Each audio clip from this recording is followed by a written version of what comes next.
तप्रस्तत्कालस्य तत्काल पद साधनत्वाधिकरणम। तत्काल पद का अर्थ क्या है इस सूत्र में, वह निर्णय पहले देंगे। तप्रस के बाद में यदि पहले विचार हो चुका है तप्र का तात्पर है ना, तत्परो यस्य, ये दोनों अर्थ ले चुके हैं। इसलिए हम मुख्य रूप में तत्काल शब्द अर्थ निर्णय करने जा रहे हैं। अयुक्त वयम निर्देश, पूर्व पक्षी पहला खंडन करते हुए कहता है वास्तव में ऐसा शब्द का प्रयोग करना ही गलत है। क्यों? तत् इत्यनेन काल प्रतिनिर्दिश्यते, तदित्ययं च वर्ण। यहाँ पर जो है पहले तपर के द्वारा तत्शब्द को लिया, सपरो यसी तत्पर तात्परश्च, वहाँ भी तत् लिया है और वह काल का वाचक बना। और इधर जो है तत्शब्द में भी वर्ण का वाचक है, उसके समान काल है, काल जिसका ये कहना है यहाँ पर वर्ण पर है। इसलिए तत्र अयुक्तम वर्ण से काल से सामानाधिकरण्यम, और वर्ण का काल के साथ सामानाधिकरण्य प्रयोग करना बिल्कुल उचित नहीं है। इन दोनों का समानाधिकरण कैसे प्रयोग कर दिया आपने, यह अनुचित है, ये पूर्व पक्षी ने कहा। तपरा अयुक्त इति तदित्यनेन काल प्रतिनिधित्व पर करे न्यायेन असंबद्ध इत्यर्थ। अयुक्त मतलब क्या? न्यायेन असंबद्ध, अनौचित्यता है। न्याय शब्द से तो प्रयोग प्रसिद्धत्वात् न करता, प्रिय बोलना चाहता न्यायेन युक्त क्यों नहीं बोला? भाष्यकार ने आक्षेप भाष्य में कहते इसलिए नहीं प्रयोग किया प्रसिद्ध होने के कारण से। अयुक्त का मतलब ही है न्यायेन अयुक्त, न्याय विरुद्ध है। कदाचित दो प्रसिद्धार्थ से प्रयोग दृश्यते, कभी कभी ऐसा भी देखा गया है प्रसिद्धार्थ का भी साथ में प्रयोग कर दिया जाता है स्पष्टता के लिए। जैसे किसने कहा न्यायेन अयुक्तमिति, ऐसा भी प्रयोग हो सकता है। धात्वर्थ अंतर्भूत से प्रयोगाभाव नहीं भवती, क्योंकि धात्वर्थ में यदि अंतर्भूत है तो उस अर्थ का प्रयोग नहीं होता है, नहीं तो पुनरुक्ति दोष आ जाएगा। जो धात्वर्थ के अंदर छिपा हुआ बात है उसको भी अब शब्द प्रयोग करने लगो तो दोष आएगा। जैसे कोई कहे जीवति प्राणान इति, प्राणान जीवति, ये प्रयोग करना गलत वाक्य। क्यों? क्योंकि जीव शब्द के धातु क्या है? प्राण धारण। तो जीवति का अर्थ ही है प्राणान धारयति, फिर प्राणान जीवति क्यों कहना? तो प्राणान शब्द प्रयोग करना शास्त्र विरुद्ध है, असाधु माना जाएगा उस वाक्य को। इसी तरह से यहाँ पर भी आपने कर दिया भी, तो यहाँ भी आपने असाधु प्रयोग कर दिया। फिर तो तदित्यनेन इति स कालो यस्य, देखिए स कालो यस्य, यदि तत्काल से बहुरी समास यदि करते हो तो काल सामानाधिकरणेन तत्शब्द उपादानात्, काल शब्द के साथ सामानाधिकरणेन तत्शब्द का उपयोग कर रहे हो, ये गलत है। तदित्ययं च वर्ण इति परामृष्ट, और तत्शब्द से वर्ण का ही परामर्श हुआ कि हमेशा तत्शब्द क्या होता है? सर्वनाम संज्ञावाचक जितने भी शब्द है यत्तद आदि पूर्व परामर्शक होते हैं। पूर्व में क्या आपने बताया? तपर बोला है, और तपर से किसको संकेत किया आपने? वर्ण को, है ना। उससे परे जो है, और वह है पर में जिससे, ऐसे वर्णों को तो संकेत किया आपने। तात्पर अस्मात् शब्द से वर्ण संकेत हुआ, उसी को परामर्श करता है तत्शब्द, और उसको अपने काल के समानाधिकरण प्रयोग करते तत्काल शब्द में, ये तो अनुचित होता है।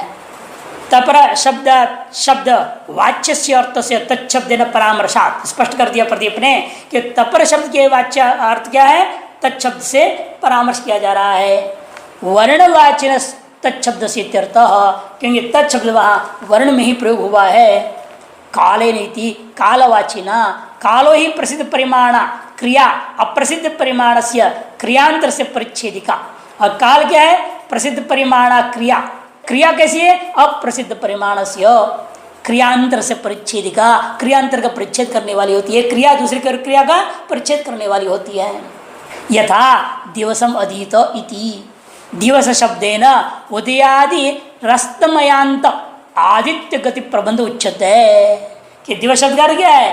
दिवस शब्द के द्वारा सूर्य का उदय से लेकर के अस्त पर्यंत काल क्रिया को, आदित्य क्रिया को लेकर बता रहा है। यदि आदित्य की उपाधि छोड़ दोगे दिन रात के व्यवहार कैसे करेंगे आप? सूर्य का गति उपाधि यदि ना माने फिर दिन रात व्यवहार खत्म हो जाएगा। सूर्य का उदय से अस्त तक गति हो गया, उसको हम दिन कर देते हैं। अस्त से पुनः उदय पद तक की गति को रात्रि व्यवहार कर देते हैं। क्रिया के बिना नहीं हो सकता। इसे वहाँ पर उन्होंने न्याय का लक्षण जब बनाया तपन परिस्पंद शब्द प्रयोग कर दिया उन्होंने। तपन मैंने सूर्य, उसका जो परिस्पंद क्रिया इसे कहते यथा दिवस इत्यादि सच अध्ययन से परिच्छेद काला, वह अध्ययन भी क्रिया का परिच्छेद होने से उसको भी हम काल मान लेते हैं। वर्णस्तु क्रियात्मको न भवती, और वर्ण वास्तव में क्रियात्मक नहीं है। वर्ण तो नित्य हमारे मत में, वास्तव में वर्ण क्रियात्मक नहीं है। अभिव्यक्ति मात्र के लिए हम क्रिया प्रयोग कर रहे हैं। उच्चारण क्रिया के द्वारा हम वर्ण को अभिव्यक्त करते हैं, ध्वनि को प्रकट कर लेते हैं। इन ध्वनि के द्वारा जो स्फोट है वो तो नित्य है। इसे काल को भी अंत में हम सोपाधिक क्रिया परक ले गए और वर्ण को अक्रिया परक कर दिया, नित्य परक ले गए। वास्तव में काल भी उपाध्यधीन होकर के दूसरी क्रिया के दूसरी क्रिया परिच्छेदाधीन और परिच्छेदिका ही हो जाता है। इसे अध्ययन रूपी क्रिया का परिच्छेदक हो गया काल। कितना समय उसने अध्ययन किया, तो अध्ययन का परिच्छेदक हो गया ना, दिन भर किया, मैंने अध्ययन क्रिया का परिच्छेदक हो गया काल। अतएव वो भी क्रिया परक घट गया वो। और इधर वर्ण क्या हो गया, क्रिया के अभिव्यंजक मात्र रह गया, वास्तव में वर्ण क्या है, नित्य हो गया। अतः इन दोनों का परस्पर संबंध नहीं हो सकता। प्रत्याक्षेप पीछे हो रहा है, वास्तविक सिद्धांत बाद में आएगा। प्रत्याक कथम तरी निर्देशक कर्तव्य। फिर प्रत्याक्षेप में एक देशी पीछे पूछता है, यदि ऐसा है तो भी बताओ निर्देश कैसे करना चाहिए। तत्काल से बोलना यदि गलत है, आप ही बताइए ना कैसे बोलना चाहिए। तब वो कहता है तत्काल काल से वक्तव्य, तत्काल काल से ऐसा बोलना चाहिए था पाणिनि जी को। तपरस तत्काल काल से एक बोलना चाहिए। किमिदम तत्काल काल से, तब आक्षेप उस पर करते हैं, भाई तत्काल काल से क्या चीज है बताओ। समाधान करने वाला समझाता है, समाधान भाष्य तस्य काल इति तत्काल, पहले ऐसा बना लो षष्ठी तत्व समास, तस्य काल इति तत्काल, तत्काल कालो यस्य, तत्काल के समान है काल जिसका, इति स्वयं तत्काल काल तस्य इति तत्काल कालस्य, इस तरह से व्युत्पत्ति बना लो। प्रदीपा यैव एकस्य वर्णस्य परिच्छेदिका क्रिया निमेषादि सैव यस्य परस्य स तत्काल काल। जो एक वर्ण का परिच्छेदिक क्रिया निमेषादि है, वही है क्रिया निमेषादि क्रिया जिस अन्य के प्रति, उसे हम कहेंगे तत्काल काल। तब तटस्थ कहता है सत्तर्री तथा निर्देश कर्तव्य, फिर तो पाणिनि जी को ऐसे ही निर्देश करना चाहिए। तो असली सिद्धांत यह से शुरू होता है, न कर्तव्य, नहीं कहने की जरूरत। तत्काल कालस्य ऐसा कहने की कोई जरूरत नहीं है। क्यों? उत्तर पदलोपो अत्र द्रष्टव्य, उत्तर पदलोप हो गया। तस्य काल यदि तत्काल में जो पूर्व पद है तस्य, उत्तर पद है काला, और फिर उसके बाद तत्काल इव कालो यस्य कर दिया आपने। अब ये इसको तो ये भी उत्तर पद है। उपमान अपने भाव से जो समास किया, वो अगला काल शब्द भी उत्तर पद है। एक पूर्व में जो षष्ठी समास हुआ था उसको भी उत्तर पद ही कहा जाता है। लेकिन इस उत्तर पद का लोप करेंगे, त्रिपद बहुरी मान करके चल करके, तो शाक पार्थवाद को लगाना पड़ेगा। लेकिन वो इष्ट नहीं है, इसलिए भाषाकार जान के यहाँ तस्य काल, क्योंकि शाक पार्थवाद का खंडन करेंगे, स्वयं ही वार्तिक खंडन कर देते, इसकी जरूरत नहीं बोल देंगे आगे। कि यह करना क्या उन्होंने दूसरे वार्तिक से सप्तम उपमान पूर्व पद से वाच्यवाच्योत्तर पदलोप, इस वार्तिक से समास करना है। शाक पार्थिवादिना चोत्तर पदलोपो वाच्य, उसे नहीं करना चाहते हैं, उसे खंडन कर देना है। इसलिए इन्हें जान करके इस तरह के लिया है यहाँ। अब यहाँ क्या है, सप्तमी उपमान पूर्व पद, पूर्व पद क्या है, सप्तमी है, या उपमान पूर्व पद, यहाँ क्या है, उपमान है। तत्काल इव कालो उपमान पूर्व पद है। उपमान पूर्व पद में जो उत्तर पद है तस्य काल का करके किया है, उस काल शब्द का लोप होगा। तब क्या होगा, अगले जो काल से है वो तो रहेगा। इसलिए तत्काल इव कालो यसे में जो काल आया वो रहेगा और ये काल शब्द लोप हो जाएगा। ये उचित प्रक्रिया ऐसे दिखाने के लिए कह रहे हैं। उत्तर पद लोप द्रष्टव्य तद यथा उष्ट्र मुखम इव मुखम यस्य, स्वयं उष्ट्र मुख है रूप बनाते हो। उष्ट्रस्य मुखम इति उष्ट्रमुखम, उष्ट्रमुखम इव मुखम यस्य स उष्ट्रमुख बनता है। यहाँ भी ऐसे किया, पहले तब समास किया और मुख शब्द का लोप हो जाता है, तदत काल शब्द का लोप हुआ है। एवं तत्काल काल तत्काल तत्काल से इत्यर्थः। इसी प्रकार से तत्काल काल में भी तत्काल शब्द पहले था, उसे काल शब्द का लोप होकर के तत्काल स्वरूप बन गया है। प्रदीपा गम्यमानार्थत्वात् द्वितीय मुख शब्द अप्रयोग, गम्यमान अर्थ होने के नाते दूसरे मुख शब्द का प्रयोग करने की हमें जरूरत नहीं है। उष्ट्रो मुखम अस्य इति उष्ट्रमुखः, ऐसा भी कर सकते हैं। उष्ट्रो मुखम अस्य, ऊंट है मुख जिसका, और पूरा ऊंट तो कभी किसका मुख हो जाएगा क्या? किसी का मुख पूरा ऊंट होगा क्या? ऊंट जैसा भी नहीं होगा पूरा मुख, तो अर्थ भी ये नहीं पड़ेगा, ऊंट के मुख के समान मुख कहना ही पड़ेगा आपको। भले समास से कर दो सीधे सीधे, उष्ट्रो मुखो अस्य, तो अर्थ यही निकलेगा उष्ट के मुख के समान मुख है इसका, ये अर्थ निकलेगा वहाँ। उष्ट्रो मुखम अस्य इति उष्ट्रमुखः न च प्राणी प्राण्यंत्र से मुखम, कि कोई भी एक प्राणी दूसरे प्राणी का मुख नहीं हो जाता, इसलिए सामर्थ्यात् सादृश्य प्रतीति, सामर्थ्य से स्वतः ही वह सादृश्य प्रतीति हो जाएगी। समग्रेण च उष्ट्रेण मुख से सादृश्य अभावात्, और उसमें भी समग्र उष्ट के साथ मुख का आप जो है सादृश्यता नहीं ले सकते हो। इसे उष्ट शब्द अवयवे वर्तते है, अपने आप आपको उष्ट शब्द को उसके अवयव में ले जाना पड़ेगा, लक्षणा करनी पड़ेगी। मुखे नैव मुख से सादृश्यम प्रसिद्धम, और मुख के साथ मुख का ही साथ प्रसिद्ध होने से कौन से अवयव में लक्षणा करोगे? उष्ट शब्द का, उष्ट का मुख में ही लक्षणा करना पड़ेगा, हाथ पैर में नहीं। उष्ट मुखम इव मुखम असीति अर्थोर्गम्यते, अपने आप अर्थबोध हो ही जाएगा। एवं यह भी वर्ण कालो न भवति, वर्ण का भी काल नहीं हो सकता। इति सामर्थ्य तदीय क्रिया क्रियांतर परिच्छिन्ना सती, इसे तदीय क्रिया को ही क्रियांतर से परिच्छेद करता हुआ क्रियांतर से परिच्छेद कहती वर्णयो परिच्छेद को उच्यते, वर्ण को ही परिच्छेद रूप में कहा जाएगा। इसलिए इस तरह का समास न भी करो तो भी चलेगा, इसे मान करके पहले कह रहे हैं। और दूसरे पक्ष का दिया सामर्थ्यात भी हो जाएगा, प्रदीप का अर्थ सामर्थ्यात पक्ष ले रहे हैं, भाष्य का अर्थ समास मान के कह दे, उत्तर पद लोप करके कर दो। कहते उत्तर पद लोप कहने की जरूरत नहीं, दूसरा मुख शब्द का प्रयोग करने की, इसी के तरह से दूसरे काल शब्द का प्रयोग करने की जरूरत नहीं, एक ही शब्द से काम चल जाएगा। तस्या काल तत् कालो अस्य, तसे नहीं तत् कालो अस्य कर दो सीधे, या पुलिंग है सा कालो अस्य भी कह दो तो भी काम चलेगा। और क्यों सामर्थ्य नहीं हो सकता, तो सामर्थ्य क्या करेंगे हम? स को भी वर्ण पर्यंत ले जाएंगे, काल को भी वर्ण पर्यंत ले जाएंगे, तो घटा लेंगे सामर्थ्य से।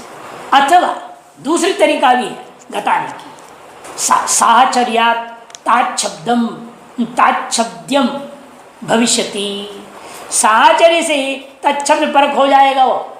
काल सहचरित वर्ण वर्णोपि काल एवं, काल सहचरित वर्ण को हम वर्ण को काल शब्द से भी कह सकते, सीधे साहचर्यात भी कहा जा सकता है।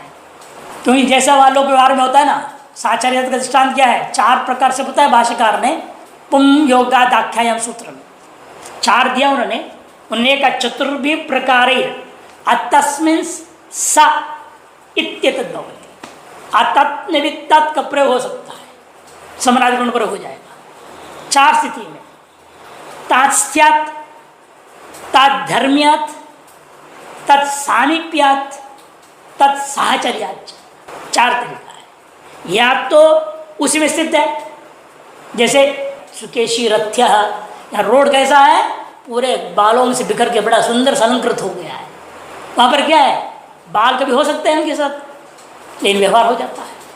और दूसरा तात्धर्म्यात्, वह धर्म दिखाई दिया, आह्लाद का आत्वादि। चंद्रमुखम, चंद्रस्य मुखम इव मुखम अस्या, चंद्रमुखी प्रयोग हो जाता है। तत्सामीप्यात्, समीपता के कारण से विष्णु के समीप पर पार्षद विष्णुवत का व्यवहार हो गया। और तत्साहचर्यात् यथा यष्टि प्रवेश, यष्टि प्रवेश में क्या? डंडे डंडे के तौर प्रवेश करो, दंडी महात्मा को अंदर लाओगे, और महात्मा को तुम वहीं रहना, तुम सब दंड को अंदर ले जाएंगे, उन्हें दंड लाने बोला है, ऐसा नहीं कहेंगे। यष्टि प्रवेश का अर्थ समझ लेता है, यष्टि के साथ सहचरित, यष्टि से सहचरित संयोग संबंध जो विद्यमान है उन पुरुषों को अंदर ले आता है, साहचर्यात व्यवहार होता है। तदत यहाँ पर भी साहचर्यात हो जाएगा। यहाँ पर उसी के आधार बोल रहे तत्साहचर्यात तत्शब्दम भविष्यति इति, अथवा वर्ण सहचरितानां क्रियायां तत्शब्दो वर्तते, वर्ण सहचरित क्रिया में भी वर्ण शब्द का प्रयोग हो जाएगा। स कालो यसीति तद वर्ण संवेद क्रिया परिच्छेदिका असित्यर्थ। स कालो यस्य का अर्थ हुआ वह वर्ण है समवाय संबंध से क्रिया का परिच्छेदक जिसका, वह वर्ण है परिच्छेदिका। कैसे परिच्छेदिका? वह वर्ण में समवाय संबंध से विद्यमान क्रिया ही है परिच्छेदिका, जिस दूसरे वर्ण का। ऐसे दूसरे वर्ण को हम क्या कहेंगे? तत्काल कहेंगे। यथा अश्मादि द्रव्य द्रव्यांतर परिच्छिन्न सुवर्णादीना परिच्छेदकम तद्वत् क्रियापीत्यर्थः। अश्मादि द्रव्य देखो, जैसे आप क्या करते हैं, सोने को तौलते हैं।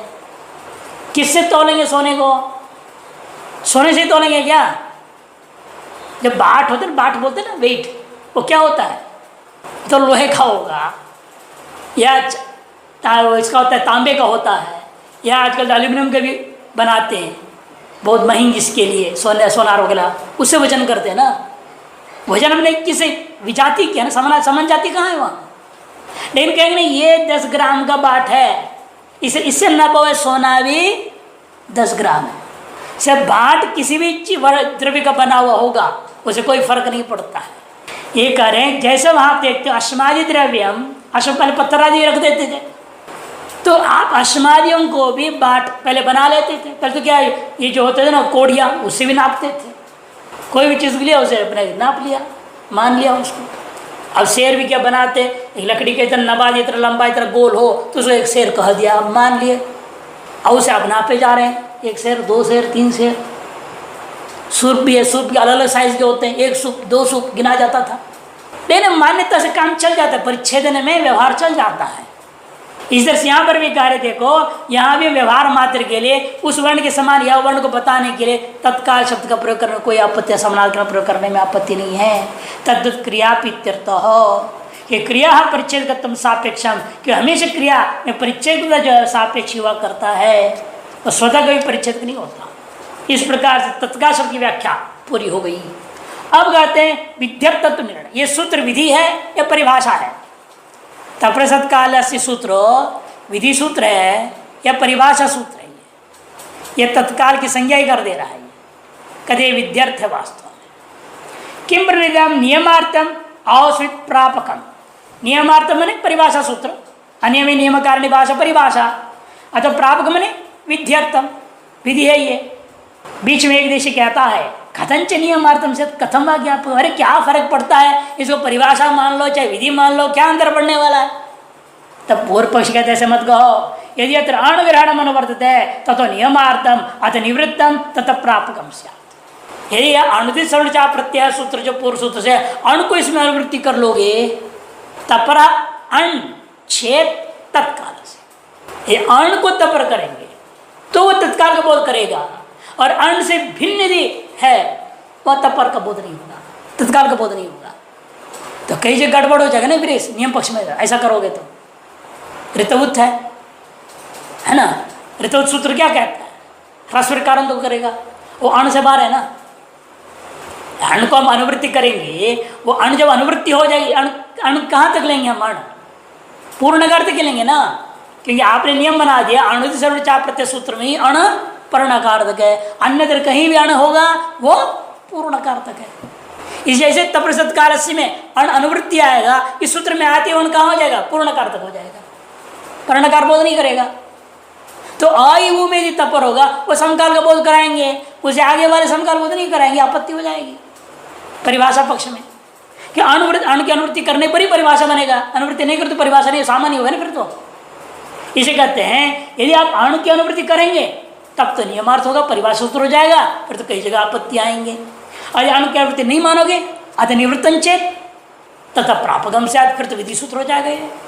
तब पूछे कश्चत्र विशेषा, क्या फर्क पड़ेगा? नियम मानने में क्या होगा, विधि मानने में क्या होगा? तो पूर्व पक्षी कहता है दोनों में दोष है भाई, नियम पक्ष में भी गड़बड़ी है, विधि पक्ष में भी गड़बड़ी है। इसे निर्णय करना जरूरी है कौन सा पक्ष ज्यादा लाघव है, और उस पक्ष में जो दोष आ रहा है उसका निवारण भी करना पड़ेगा ना, जिस पक्ष को स्वीकार करना चाहते हो। पहला पक्ष है तप्रसत काल स्थिति नियमार्थमिति चेत दीर्घ ग्रहणे स्वर भिन्न ग्रहणम। तप्रसत काल से सूत्र को में अणु को अनुवृत्ति करके नियमार्थ मान लोगे चेत दीर्घ ग्रहणे, दीर्घ ग्रहण करने में स्वर भिन्न अग्रहणम स्यात्, स्वर से जो भेद हुआ है उनका ग्रहण नहीं हो पाएगा। तप्रसत काल स्थिति नियमार्थमिति चेत दीर्घ ग्रहणे स्वर भिन्नानां ग्रहणम न प्राप्नोति, स्वर भिन्न से स्वर भेद के कारण से भिन्न हो गए हैं उनका ग्रहण कभी नहीं हो पाएगा। केशाम, स्वर भेद से भेद कौन कौन हो रहा है? कहते उदात्त अनुदात्त स्वरिता नाम थी, उदात्त अनुदात्त स्वरित हो जाए, क्योंकि पहले सिद्धांत आया है कहाँ, पस्पशान्निक में ही।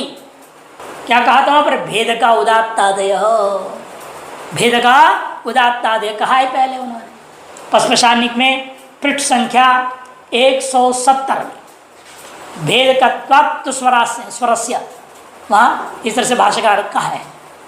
170 में भी है और एक जगह भेदगत्वात् गुणस्य वा, ऐसे 171 में भी, 170 171 गुण को भी भेदक माना गया है और स्वर को भी भेदक माना है। वेन वाक कह दिया, गुण के पक्ष में वाक कह दिया, स्वर तो नित्य भेदक है और गुण तो पाक्षिक है। कुछ लोग उसको भेदक मानते हैं अनुनासिकत्व को, कुछ लोग उसको भेदक नहीं मानते हैं। उसके आधार पर इन्होंने यहाँ दिया केशव उदात अनुदात स्वरिता नाम, स्वर मात्र को भेदक मान करके भाष्यकार ने कह दिया। लेकिन प्रदीप कार के अनुसार लगता है अनुनासिक भी होना चाहिए। अनुनासिक का नाम उदात अनुदात स्वरिता अनुनासिका नाम ऐसे भाष्य होना चाहिए, ऐसा लगता है। देखिए भेद का उदात्ता रीति भावा तत्र वृद्धिरादैचिति षण्णामाकाराण वृद्धि संज्ञा इष्यते एकस्य दीर्घस्य स्यात् तप्रकरणं तो ऐजर्थम एव स्यात्। समस्या कहाँ आ रही है, वृद्धिरादैच सूत्र में। आदैच में आज जो तपर है, दीर्घ से जो तपर हुआ है वह तपर का फल ऐच में ही होगा, आकार में तपर का फल नहीं मिलेगा। क्यों, आकार अण में नहीं है, आकार अण में नहीं है। अ से आ को ग्रहण होगा, लेकिन आ को अण में नहीं माना जाएगा। क्यों, अण प्रत्याहार कहाँ से वर्ण समनगत कोई लिया जाएगा, वो ग्रहण होगा नहीं। तो आ हमेशा क्या होगा, फिर एक ही आकार, कौन सा लेना हो भी, सूत्रकार ने आकार को किस स्वर में उच्चारण किया, उसी स्वर वाले आ को वृद्धि संज्ञा होगा, पूरे 6 को नहीं होगा। कि दीर्घ आकार का 6 है ना, ह्रस्वकार का 6 है और पुत्ता अ का भी 6 होता है, 6 होता है, कुल 18 होता है आकार। लेकिन दीर्घ आ का जो 6 है उदात अनुदात स्वरित भेद को लेकर के, अनुनासिक को लेकर के ये प्रयोग नहीं हो सकता, सबका वृद्धि संज्ञा नहीं होगा, ये आपत्ति है। क्योंकि तपरकरण जो किया है उसका फल कहाँ जाएगा, तो ऐजर्थमेव, ऐच में जाएगा उसका लाभ। इतिश्य नियम पक्ष में ऐसा करोगे, अणु का अनुवृत्ति करोगे तो ये समस्या। तब मैंने एक दिशा भी चर्चा चल रहा है, कहेगा अस्तुतरी प्रापकम, फिर तो विधि पक्ष मान लो। प्रापक विधि चेत ह्रस्व ग्रहण दीर्घ प्लुत प्रच्छेद समस्या होगा। यदि विधि पक्ष मान लेंगे तब ये समस्या है, जहाँ ह्रस्व ग्रहण हुआ है वह दीर्घ और प्लुत का प्रच्छेद हो जाएगा। समकाल को ही लेंगे ना, अत तपर कर दिया तो दीर्घ और प्लुत का प्रच्छेद हो जाएगा। प्रापक विधि चेत ह्रस्व ग्रहणे दीर्घ प्लुतयोस्तु प्रतिषेधो वक्तव्य, दीर्घ प्रच्छेद कहना पड़ेगा, क्योंकि वो सब आ जाएंगे नहीं तो। विधि पक्ष में क्या होगा, तपर करने पर भी ह्रस्व से क्या होगा, पूरे 18 पकड़ में आ जाएगा। तब आपको कहना पड़ेगा दीर्घ और प्लुत ग्रहण न हो, क्यों, तपर करण सामर्थ्यात्, ये कहना पड़ेगा विधि पक्ष में। अतो भिसाइस इति आकार ग्रहणे पूर्व सूत्र दीर्घ और प्लुत और ग्रहण प्राप्त होती, कि पूर्व सूत्र के आधार पर दीर्घ और प्लुत दोनों ही ग्रहण शास्त्र ग्रहण करा देगा। इदम ही सूत्रम अनन ग्रहण चरितार्थम, क्योंकि यह सूत्र जहाँ अण ग्रहण नहीं है वहाँ चरितार्थ कर दूंगा ना, कि तप्रसत काल से अनन में चरितार्थ हो जाएगा। अनन में कौन, यमंगन से लेकर हल तक, कि ग्रहण शास्त्र में अण कहाँ तक लेंगे, हम लम तक लेंगे ना, लम तक ले रहे हैं ग्रहण शास्त्र में। अणुचरण चाप प्रत्यय में अण वो ग्रहण जो कराएगा वहाँ के वर्णों को ग्रहण कराएगा, उससे भिन्न स्थल में तप्रसत चरितार्थ हो जाएगा। उसे भिन्न स्थल में चरिता इदम ही सूत्रम अनन ग्रहण चरितार्थम से, क्या अण ग्रहण में क्या होगा, ग्रहण शास्त्र अपने जितने भी उसकी कुल है, ह्रस्व कुल है, दीर्घ कुल है, जो है अ से 18 कहीं री से 30 जितना है सबको ग्रहण कराते रहेगा वो। तब कहते कहने की कोई जरूरत नहीं, दीर्घ प्लुतयोस्तु जो है प्रतिषेधो वक्तव्य, ये जब कहा तब समाधान भाषा यहाँ से शुरू होता है, न वक्तव्य कहने की कोई जरूरत नहीं है। क्यों, विप्रतिषेधात् सिद्धा, विप्रतिषेध कर दूंगा। क्योंकि क्या हो रहा है, अण स्थल में वो सूत्र चरितार्थ है, पूर्व सूत्र क्या है, अण स्थल में चरितार्थ हो जाएगा। तपर रहित अण स्थल में, तपर रहित अण स्थल में जैसे अस्यचो तपर नहीं है ना, अस्यचो में अणु से प्रत्यय चरितार्थ हो जाएगा। और अनन स्थल में तब सत्काल से चरितार्थ हो गया। और तप्रयुक्त अण स्थल में दोनों लड़ गए। जब तप्रयुक्त अण है अतो विषय इसमें तप्रयुक्त अण है यहाँ दोनों आ जाते हैं तो विप्रच्छेद हुए नहीं। अन्यत्र लब्धावकाश का एक स्थल में आने पर विप्रच्छेद हो गया। विप्रच्छेद परम कार्य पर कौन है? तब सत्काल से रसमात्र ग्रहण कराएगा, दीर्घ और पतु ग्रहण नहीं कराएगा, अपने आप व्यावर्तन हो ही गया। इसे कहने की जरूरत नहीं है। विप्रच्छाद सिद्धामिति अण सवर्णान गृह्णाति इत्येतदस्तु तप्रसत्काल से इति वा तप्रसत्काल से एतद् भवति विप्रच्छेदेन। कहते अण सवर्णान गृह्णाति इत्येतदस्तु वर है अथवा तप्रसत्काल से इति वा कौन से को मानना चाहिए? तब कहते तप्रसत्काल से इसी को मानना चाहिए। तपरयुक्त अण स्थल में इसी सूत्र को लगाना। दोनों सूत्र में दोनों सूत्र आएंगे। पूर्व पक्ष कहता है किसको रखना है? अनुवृत्त सवर्णस्या प्रत्यय को लगाएं या तपसत काल से को लगावे। जब ये पूछा सिद्धांति कहता है तपसत काल से को ही लगाना चाहिए। एतद् भवति पूर्व पक्ष पूछेगा ये सूत्र क्यों लगाऊं मैं? अण दिख रहा है ना मेरे को। तब कहते विप्रच्छेदात् विप्रच्छेदेन अण सवर्णान गृह्णाति इत्यस्य अवकाश ह्रस्वा अतपरा अण। बता रहे थे कि स्वयं पूर्व सूत्र कहाँ चरितार्थ होगा, सार्थक होगा? अण सवर्णान गृह्णाति कहाँ? इत्यस्य अवकाश ह्रस्वा अतपरा अण। जहाँ तपर रहित ह्रस्व आ रहे हैं, दीर्घ आ रहे हैं या प्लुत आ रहे हैं, उन स्थलों में वो सूत्र चरितार्थ हो जाएगा। और तपरसत कालस्य इत्यस्य अवकाश दीर्घा तपराः, जो दीर्घ तपरादि है वहाँ चरितार्थ हो जाएगा। ह्रस्वेषु तपरेषु उभयं प्राप्नोति और ह्रस्व तपर से दोनों प्राप्त हो गया। तब तपरसत काल से एतद् भवति विप्रच्छेदेन अपने विप्रच्छेद से प्राप्त हो जाएगा। क्योंकि बहुत जगह हम देखेंगे दीर्घों में भी है ना तपर रीत धातो हो रीधो रप तपर कर रहे हैं। यहाँ तपर किस लिए है? किसी का व्यावर्तन करने के लिए नहीं है। दीर्घ रीदंतों से ह्रस्व ग्रहण होगा नहीं, ग्रहण शास्त्र ग्रहण नहीं कराता है, पृथ्वी ग्रहण होना नहीं है, फिर तपरकरण क्या है? वहाँ आप ये कहेंगे मुख सुखार्थम।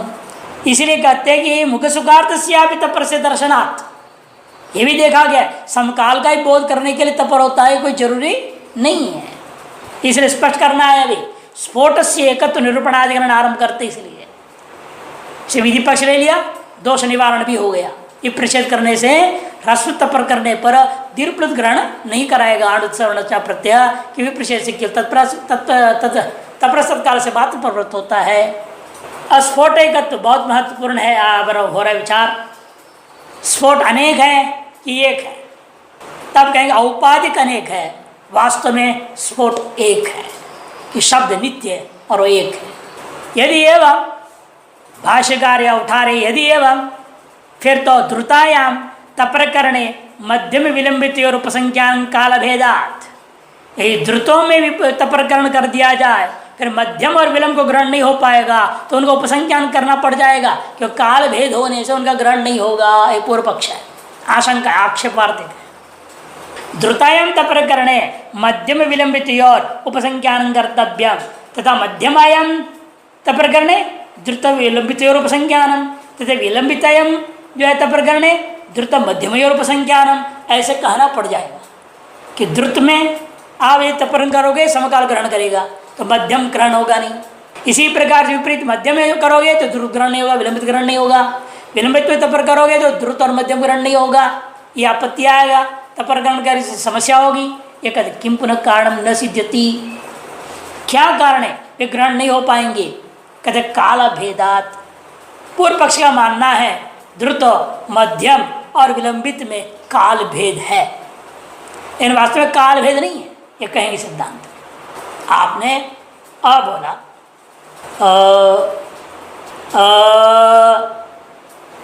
बोला तो ह्रस्व ही, लेकिन आपने उसको विलंबित करके बोला है या मध्यम करके बोला है या झटिति बोल दिया, द्रुत बोल दिया। बोला है आ नहीं बोला उसने, आ थोड़ा बोला ही बोल रहा है, लेकिन अ में लगता है काल भेद कर रहा है, वास्तव में काल भेद भी नहीं कर रहा है। काल भेद नहीं हो रहा है, एक मात्रा ही बोल रहा है, कहते श्रवण ऐसा हो रहा है, लेकिन लगता 2 मात्रा बोल रहा है, लगता 3 मात्रा बोल रहा है। तो उसे पूछो भाई तुमने रस बोला कि दीर्घ बोला कि प्लुत बोला, तो क्या बोलेगा वो तो क्या मैं तो रस बोला, और रस का तो 1 मात्रा ही होता है। हम धीरे बोल रहे हैं, आराम से बोल रहे हैं, हड़बड़ा के बोल रहे हैं, बोल तो रहे रस को ही है, तो 1 ही मात्रा, इसीलिए वो। लेकिन सुनने वाले को हड़बड़ा के जल्दी में बोलने से अलग ढंग से सुनाई देता है, आराम से बोलने से अलग ढंग से सुनाई देता है। लगता है काल भेद हो गया, ये पूर्व पक्ष है, वो काल भेद मान रहा है। कहते काल भेदादि ये ही द्रुतायाम वृत्त वर्णा त्रिभागाधिका ते मध्यमायाम ये च मध्यमायाम वर्णा त्रिभागाधिका ते विलंबितायाम इति। क्योंकि ये पहले जमाने में नाप कैसे होता था, काल का घड़ी नहीं थी ना टिक टिक करने वाली।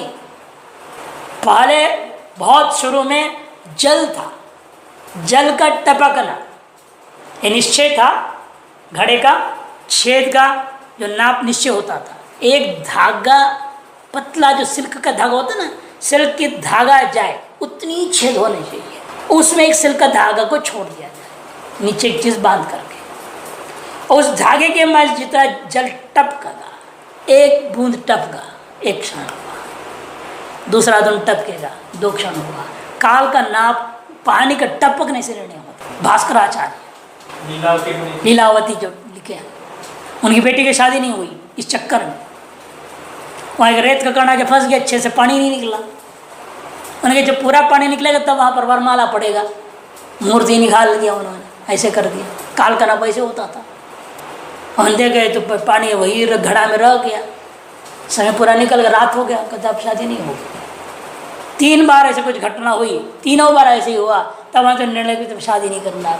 उसके नाम पर ग्रंथ लिख दे लीलावती, जो आज तक गणित शास्त्र का मूल ग्रंथ है। तो वो नापता पहले जमाने, बाद में क्या हुआ, रेत का बना ना, रेत का देखते हैं कौन के इसमें रहता है, रेत यूँ कर दो, धीरे धीरे धीरे धीरे टपक दे जाके पूरा इधर आ जाता है। उसके भी बीच का जो छेद जितना होता है ना, उस पर निर्भर है, ज़्यादा पड़ा तो झटपट आ जाएगा, वो झटपट आने वाला सिस्टम नहीं। काल के नाप के लिए बहुत कम, 1 रेत का कण गिरना 1 क्षण, दूसरे रेत का कण गिरा 2 क्षण होगा, कण कण गिरते ही जाता है, पूरा गिर गया मैंने इतना समय बीत गया, ये सोचा जाता था, समझा जाता था। उसको वालुका यंत्र कहते थे। पहले वाला क्या था, जल घटिका, जल घटिका, और फिर आपका आया वालुका घटिका, फिर आया यंत्र घटिका। तो टिक टिक करता है, ये आवाज़ देता है, यंत्र घटिका। जैसे चक्र घूमता है, वास्तव में चक्र का घटिका उसको बोलते थे, बाद में यंत्र घटिका बोलने लगे। इसका असली नाम है चक्र का घटिका। 2 चक्र होता है इसमें, यूँ घूमते रहेगा, टक टक टक घूमते रहेगा, वो चक्र का घटिका इसका नाम इसलिए रखा था। अब बाद उसको यंत्र मान लिया, उसको यंत्र घटिका बोल देते हैं।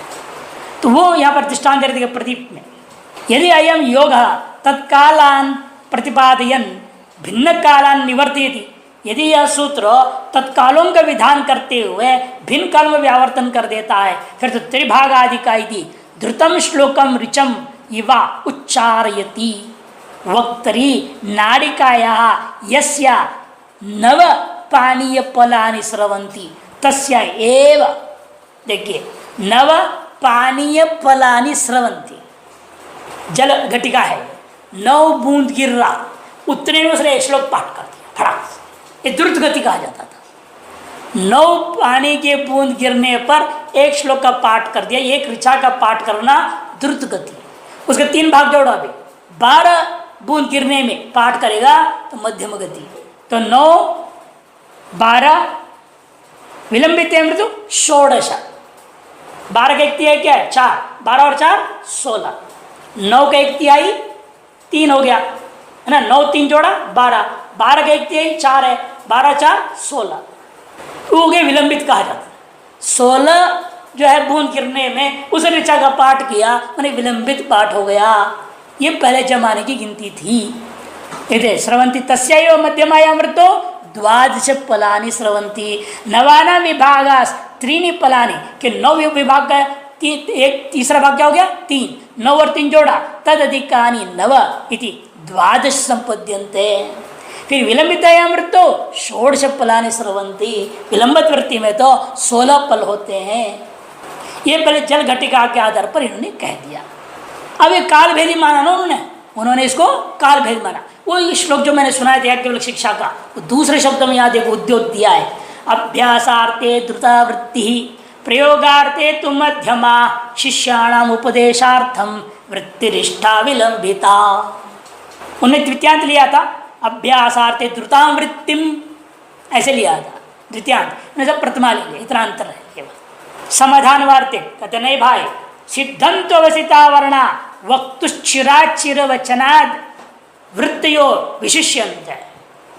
वास्तव में हुआ क्या है, कहते वे सिद्धंतो अवसिता वर्णा, वर्ण तो अवसित व नित्य है, उनमें काल भेद होता नहीं। वर्ण के दो काल, तीन तीन क्षण, 4 क्षण, 10 क्षण, 12 क्षण की प्रश्न ही नहीं उठता है यहाँ पर। ये सब क्योंकि वो तो सिद्धम पहले बोल चुके ना, क्या बोले थे पहले, सिद्धे शब्दार्थ संबंधे, पहले बोल चुके। वही कार्य सिद्धम तो अवस्थिता वर्णा, फिर अंतर कहाँ बढ़ गया है, कहते वक्तु चिराचिर वचना, वक्ता ने शीघ्रता अशीघ्रता उच्चारण करने के कारण से बदल गया। वृत्तयो विशिष्यंत है, ये विशिष्ट वृत्तियां आप जो बोल रहे हो, द्रुतो मध्यम विलंबित वृत्तियां विशिष्ट वृत्तियां हो जाती हैं। सिद्धांत जवाब दे रहा है ऐसे दे भाई, कथम सिद्धम ने नित्यम, वो एक रूप ही है वर्ण में, वो बढ़ता घटता नहीं, काल भेद नहीं होता उसमें। कथम अवस्थिता वर्णा द्रुत मध्यम विलंबितासु, कि द्रुत हो चाहे मध्यम हो चाहे विलंबित हो, वर्ण तो अवस्थित ही है। किंकृत स्तरी वृत्ति विशेषा, फिर वृत्ति विशेष क्या किन में तक हो गया, कहते वक्तु चिराचिर वचनाद वृत्तियों विशिष्यंते, जवाब दिए वक्तैव कश्चित आश्वविदाई भवति, कोई वक्ता ऐसा है बड़ी तेजी से बोल देता है, कि किसी किसी वक्ता का स्वभाव है, कश्चित क्या होता है, वो आशु अभिदायी होता है, शीघ्र बोलने वाला होता है, हर जगह फटफट बोलता है। आशु वर्णान अभिदत्ते कश्चित चिरेण, कोई बड़ा धीरे धीरे धीरे बोलेगा। मरणासन व्यक्ति कहाँ से तेजी से बोलेगा। एक महात्मा शरीर छूटा कुछ दिन पहले, उनके बारे में कहा जाता है, शरीर छूटने से 4 दिन पहले उन्हें प्रवचन दिया शाम का समय, लोगों ने पीछे पड़ा कुछ अंतिम उपदेश कुछ दे दीजिए। एक बार एक शब्द निकला, फिर 15 मिनट बाद दूसरा शब्द निकलता, इतनी विलंबित। और वही माता पहले बोलते सुन लो तो बड़बड़ बोलते थे। उनके पहले के प्रवचन सुनिए जवानी का। एक तो शारीरिक परिस्थिति के कारण से भी हो जाता है, रोगाई के कारण से भी हो सकता है, वो धीरे बोल रहा है। हम ही बीमार पड़ जाए तो कहाँ से इतना स्पीड से कुछ बोल पाएंगे, वो शक्ति भी नहीं रहेगी बोलने की, ऊर्जा नहीं रहती है।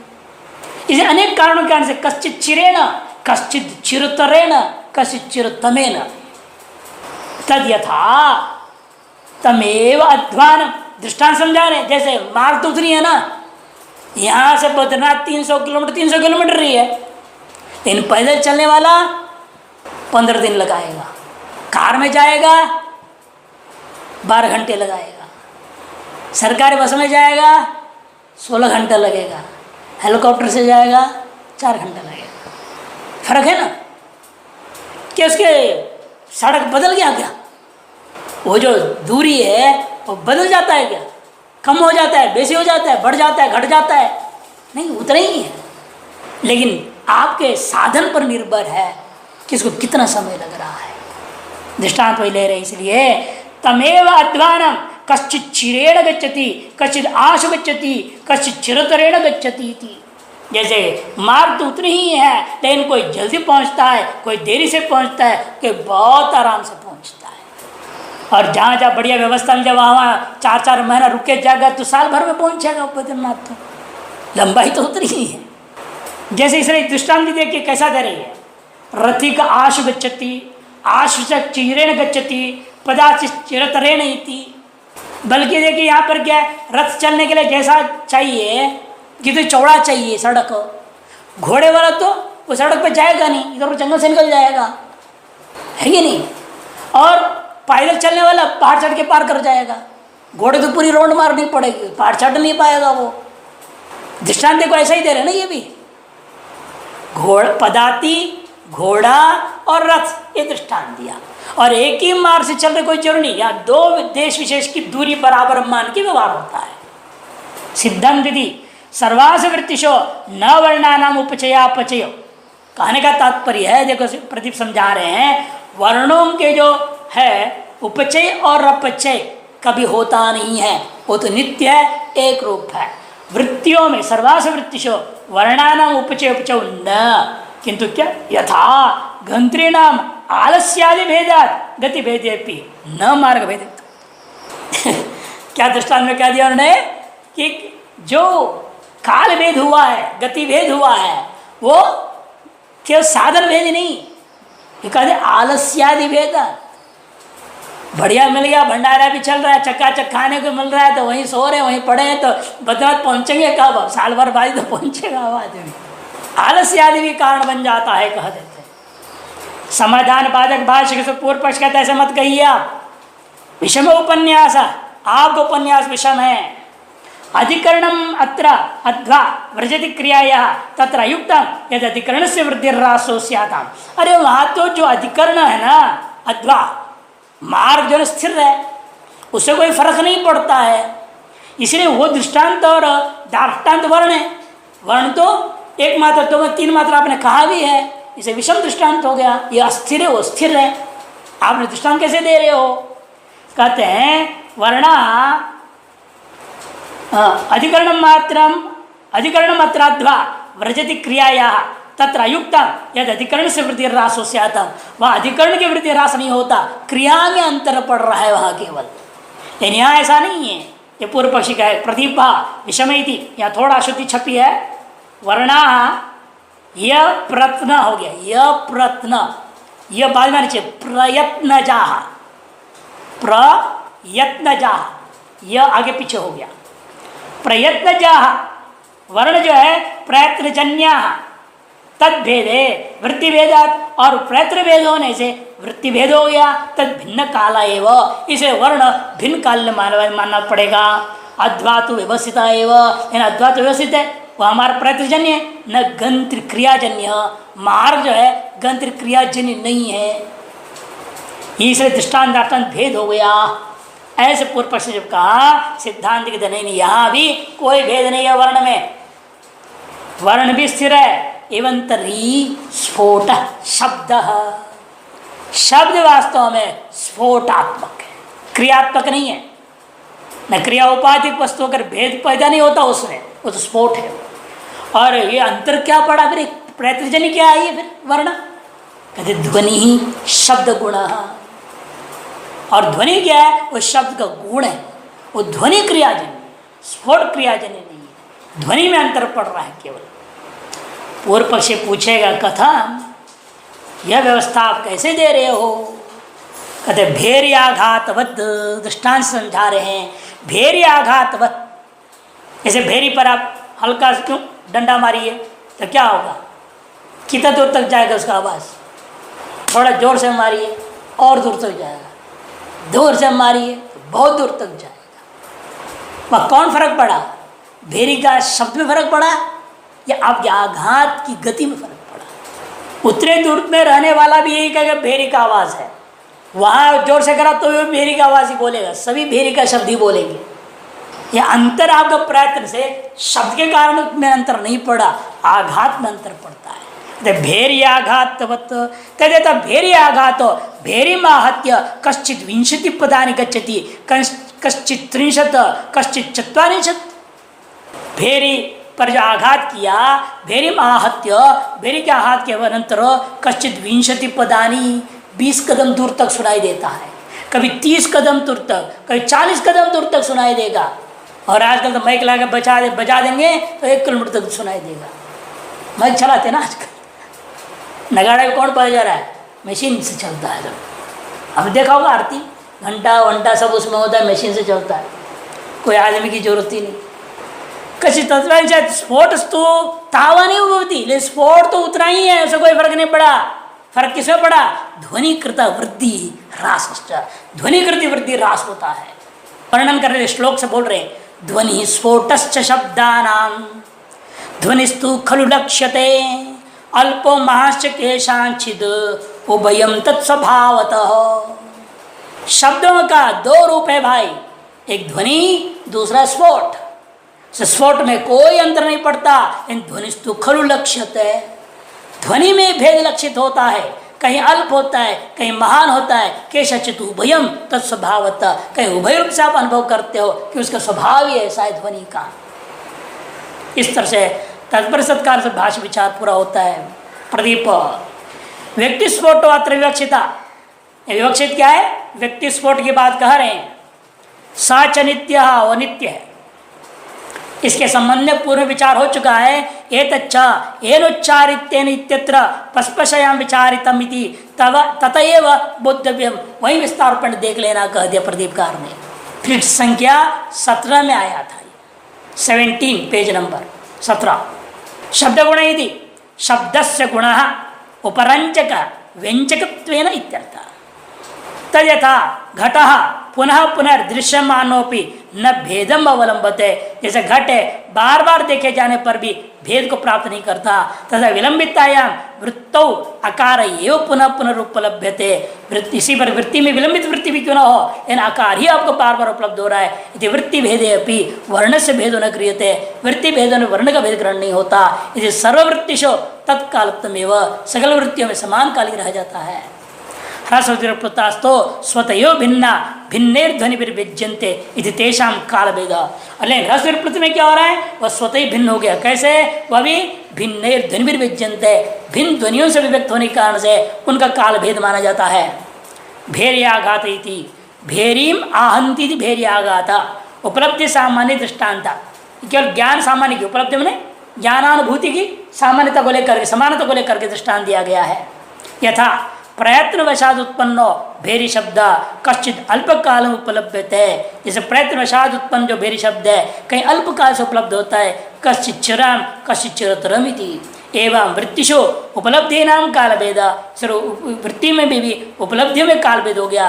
विशेष तो अभेद एवं, विषय में अभेद ही होता है। स्फोटस्तावान एवं इति दार्ष्टान्तिकोपन्यास, ये दार्ष्टान्तिक में घटाने के लिए स्फोटस्तु तावान एव भवती, वो उतना ही है, मैंने वो नित्य ही रहेगा, एक रूप ही रहेगा। ध्वनि स्फोटस्य व्यंजको व्यंग्यश्चित्यर्थ, शब्द दो है, एक व्यंजक शब्द है, एक व्यंग्य शब्द है। शब्दानाम व्यंग्यानाम संबंधी व्यंजकत्व यो ध्वनि, व्यक्ति स्फोटवाद है ना ये, और एक व्यक्ति स्फोट है, ठीक है ना। और रूपी व्यक्ति स्फोट हो गया आपका कौन? व्यंग्य। इस और रूपी व्यक्ति स्फोट का व्यंजक कौन है? अकारानुकूल जो कंठ ताल व विघात रूप ध्वनि, ये व्यंग्य, ये व्यंजक हो गया ना। आपने कंठ ताल व विघात किया, उसे अउच्चारण हुआ, जो इस कंठ ताल व विघात से आकार जो ध्वनि निकली, इसको हम कहते हैं व्यंजक। इस ध्वनि के माध्यम से और रूपी वर्ण स्फोट जो है वो अभिव्यक्त हो गया, वो व्यंग्य हो गया। इसीलिए ध्वनि ये करें यहीं पर देखो, कह दिया, यहाँ कह दिया, देखो यहीं पर है। शब्दानाम व्यंग्यानाम, शब्द कौन है? व्यंग्य कौन है? अकार स्फोट, वर्ण स्फोट, वो हो गया। उसके संबंधी व्यंजकत्वेन यो ध्वनि, व्यंजक कौन हो गया? ध्वनि हो गया। सएव, वो उसमें क्या होता है? महान अल्पश्चात भेद लक्ष्य, व्यंग्यस्तु अभिन्न काले, व्यंग्य वर्ण स्फोट है और अभिन्न काले एक ही रूप होता है उसका। इत्यर्थ उभयमिति व्यंग्यो व्यंजकश्च प्रमाणेन स्वभावत स्वरूपेण सिद्ध इत्यर्थ। इस तरह से व्यंग्य और व्यंजक के दोनों ही प्रमाण के द्वारा स्वभावत स्वरूप से सिद्ध है। केशांचिति व्यक्तानाम उभयम गृह्यते, कुछ व्यक्त होते हैं वह दोनों ग्रहण हो जाता है, और जहाँ अव्यक्त जो है वह ध्वनि मात्र होता है, वर्ण स्फोट ग्रहण नहीं होता है। अव्यक्त नाम तो ध्वनि रेव कर दिया।